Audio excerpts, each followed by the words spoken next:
Arca firmata.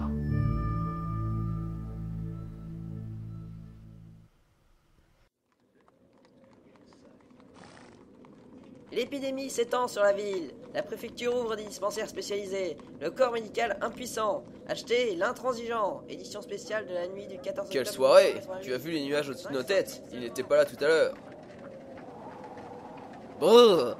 C'est glacial. Cet hiver est très froid. Je me demande si c'est le froid qui nous rend tous ces gens malades depuis 2 semaines. Une sorte de méchante grippe, non? Sûrement pas. On raconte que les pauvres diables tombent dans un coma profond et qu'il faut les nourrir avec des tubes et de la soupe en permanence, sinon ils décrépissent. Certainement pas une maladie due au froid. Je pencherais plutôt pour quelque chose venu des colonies africaines. Un méchant virus tropical.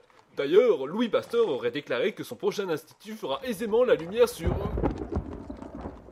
Oula, c'est grave ça. On va se prendre une giboulée.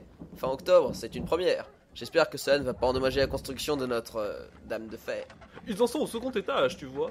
Elle est vraiment grande, la tour la plus haute du monde. C'est magnifique les prouesses de l'ingénierie moderne. Eiffel et les siens promettent d'être dans les temps pour l'exposition universelle de l'année prochaine. C'est quoi ce chant au loin? Ça vient de la tour, on dirait, non? On dirait bien, je me demande... regarde là-haut, tu vois ça? On dirait quelqu'un au second étage. C'est très loin, mais on distingue comme des éclairs qui partiraient de lui. Oh mais la personne s'est jetée dans le vide, elle tombe comme une pierre. Mon Dieu, c'est horrible. Mais appelle la maréchaussée vite, on a un drame à la tour. Mon Dieu, là-haut.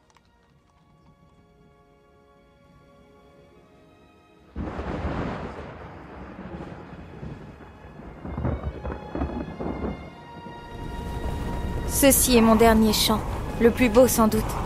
J'aurais voulu que tous l'entendent. Pernous, Reynaldo et les autres, ils seraient fiers de moi. Étonnant que je puisse vous parler en tombant et en chantant sans faire la moindre fausse note, ne trouvez-vous pas? Vous assistez à mon acte ultime, le plus important de ma jeune vie. Je me nomme Hélène de Carabas, j'étais apprentie cantatrice et je viens de sauver l'humanité au prix de ma vie.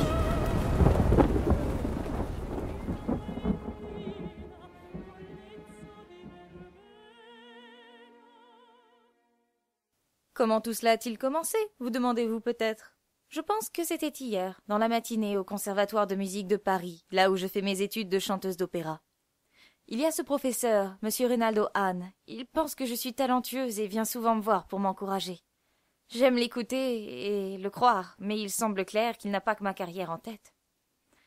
Ah, Reynaldo. Hélène, quand allez-vous arrêter cette participation à ces journalets des socialistes-là, l'intransigeant? Vous perdez votre talent, vous devriez vous concentrer plus sur vos leçons de chant. Je peux vous y aider quand vous les désirez.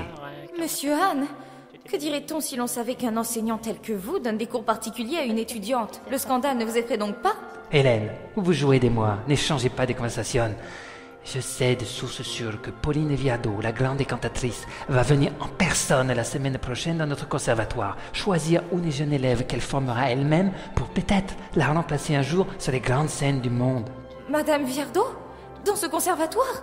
Mais elle n'a donc aucune confiance dans les écoles de chant pour créer de bonnes cantatrices? Simplement, non, en effet. Mais Hélène, c'est la chance de votre vie. Je peux introduire votre nom dans son entourage et vous la faire rencontrer séparément des autres prétendantes.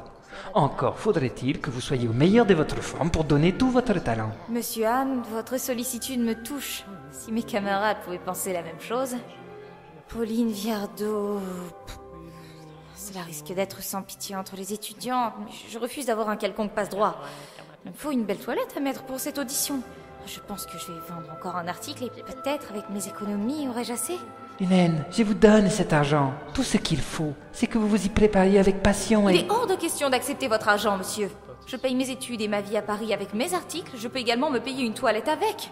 S'il vous plaît, n'insistez pas. Je ne me le permettrai pas, Hélène. Jamais. Le pauvre Reynaldo. Comme trop souvent chez les hommes, il n'y connaît rien en psychologie féminine. Je suis indépendante et celui qui m'aime devra l'apprendre sous peine de me perdre. Pour préparer mes articles, j'ai la chance de pouvoir faire appel à mon beau-frère, Pernous de Carabas, inspecteur à la préfecture de la police parisienne. Notre défunt père lui a légué son sens aigu de la chose inventée et c'est un as du bricolage, parfois au détriment de son métier dans les forces de l'ordre. L'aide que je peux lui apporter m'est remboursée en amour fraternel et en sujet d'article.